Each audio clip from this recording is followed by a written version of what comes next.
Baik, teman-teman, di sini saya Yosua Calvin dengan NIM D10411911014 dan teman saya Fikri Adi Wicaksono D10411911029 akan mereview jurnal yang berjudul Implementasi Maksimum PowerPoint Tracking atau MPPT Photovoltaic PV menggunakan metode biseksi. Detail jurnal.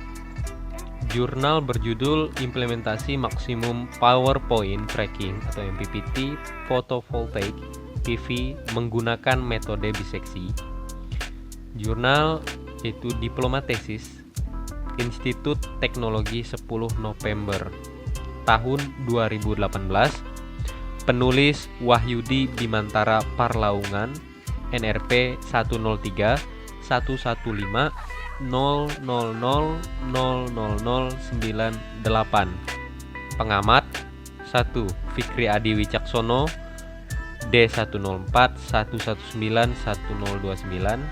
2. Saya sendiri Yosua Calvin D10411911014 tanggal 20 Desember 2020.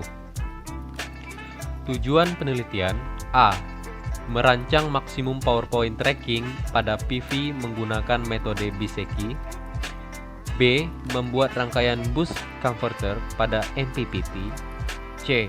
Mengimplementasikan maksimum PowerPoint tracking atau MPPT menggunakan metode biseksi dengan rangkaian boost converter pada PV.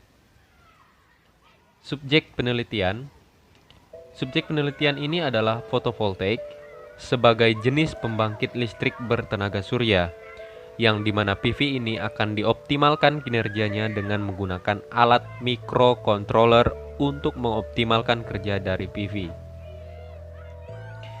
Metode penelitian yang digunakan adalah metode deskriptif. Definisi fotovoltaik atau PV. Fotovoltaik adalah teknologi yang berfungsi untuk mengubah atau mengkonversi radiasi matahari menjadi energi listrik secara langsung. Modul sel surya fotovoltaik mengubah energi surya menjadi arus listrik DC.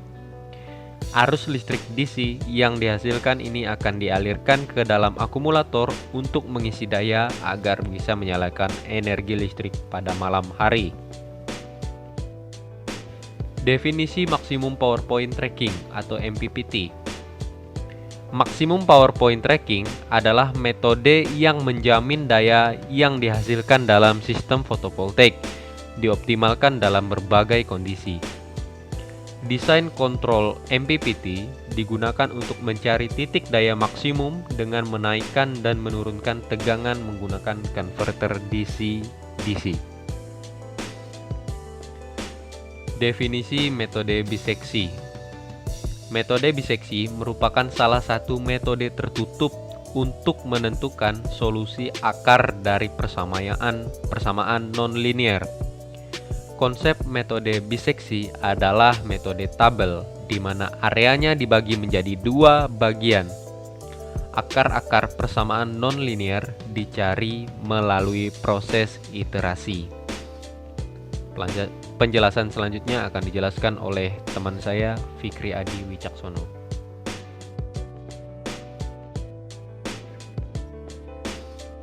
Baiklah, terima kasih kepada saudara Joshua atas waktu yang telah diberikan kepada saya. Baik, berikutnya akan saya lanjutkan review dari jurnal ini. Berikutnya itu ada langkah-langkah pengujian MPPT ya. Maksimum PowerPoint tracking untuk fotovoltaiknya. Yang pertama itu adalah merancang dan mempersiapkan desain fungsi sistem yang akan digunakan. Kedua yaitu merancang berbagai perangkat keras atau hardware yang akan digunakan ya sebagai alat pengujiannya nanti, seperti setting port microcontroller yang menggunakan Arduino, kemudian setting boost converter, driver MOSFET, modul sensor, tegangan, dan arus, dan sebagainya. Kemudian berikutnya yang ketiga adalah merancang perangkat lunak atau software menggunakan algoritma metode biseksi yang akan digunakan sebagai program membaca sensor tegangan atau arus. Kemudian merancang software pembangkit sinyal PWM dan program MPPT pada bus converter. Kemudian yang keempat adalah menguji perangkat keras dan perangkat lunak secara keseluruhan untuk memastikan komponen berfungsi secara optimal. Kemudian yang terakhir adalah mengukur dan menganalisis pengujian arus beserta tegangan MPPT yang diterapkan pada fotovoltaik. Berikutnya, di sini ada bagian perancangan dan pembentukan alat. Yang pertama itu adalah merancang hardware.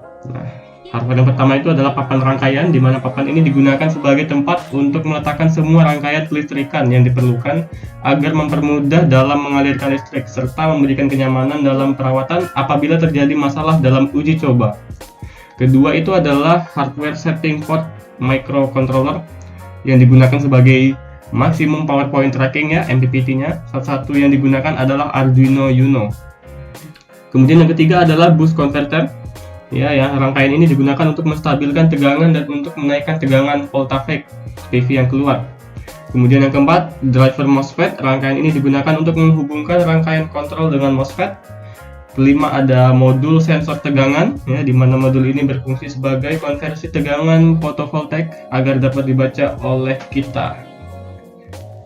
Kemudian yang keenam ada modul sensor arus, ya. Modul ini digunakan untuk membaca besarnya arus pada sisi input-output rangkaian bus converter. Kemudian untuk sisi softwarenya, kita akan menggunakan algoritma program metode biseksi, ya, di mana algoritma ini akan diimplementasikan ke dalam program-program pembaca sensor arus dan tegangan. Kemudian program tersebut akan memproses nilai keluaran yang akan dihasilkan dari pembaca sensornya tadi.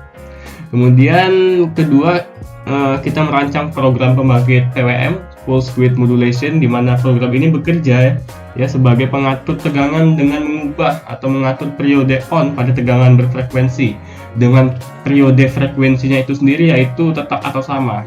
Nah, kemudian yang ketiga ada program simulasi pada PSIM. Program ini digunakan untuk menguji program-program yang telah dibuat dengan algoritma biseksi sebelum langsung diuji coba di lapangan. Jadi ibarat kayak program tester lah gitu untuk menguji seberapa efektif atau tidaknya program yang telah kita buat sebelumnya tadi. Lanjut. Nah, kemudian dari hasil penelitian yang dilakukan, setelah menguji coba seluruh rangkaian, menunjukkan hasil dari pengujian ya menggunakan algoritma biseksi ini dengan input tegangan tetap stabil rata-rata 8 volt. Data yang diambil adalah di antara pukul 10 waktu Indonesia Barat sampai pukul 3 sore waktu Indonesia Barat. Dengan daya yang paling optimum itu didapatkan berada pada pukul 14 ya, pukul 2 siang waktu Indonesia Barat. Nah, dari hasil penelitian telah dilakukan didapati kelebihan. Kelebihan dari penelitian ini adalah penggunaan MPPT dengan algoritma metode biseksi pada fotovoltaiknya itu berdampak pada tetap terjaganya tegangan yang dikeluarkan oleh konverter yaitu stabil antara 13 sampai 14 volt. Kemudian kekurangannya adalah masih menggunakan voltavek bertegangan 14 watt. Akibatnya daya yang dikeluarkan tidak menjadi maksimal. Mungkin jika menggunakan fotovoltaik yang bertegangan lebih tinggi maka hasilnya akan lebih optimal jadinya. Kira-kira seperti itu. Baik, sekian review jurnal yang dapat kami sampaikan. Kurang lebihnya kami memohon maaf apabila terdapat kekurangan dan kesalahan dalam penyampaian. Sekian, kami mengucapkan terima kasih dan sampai jumpa.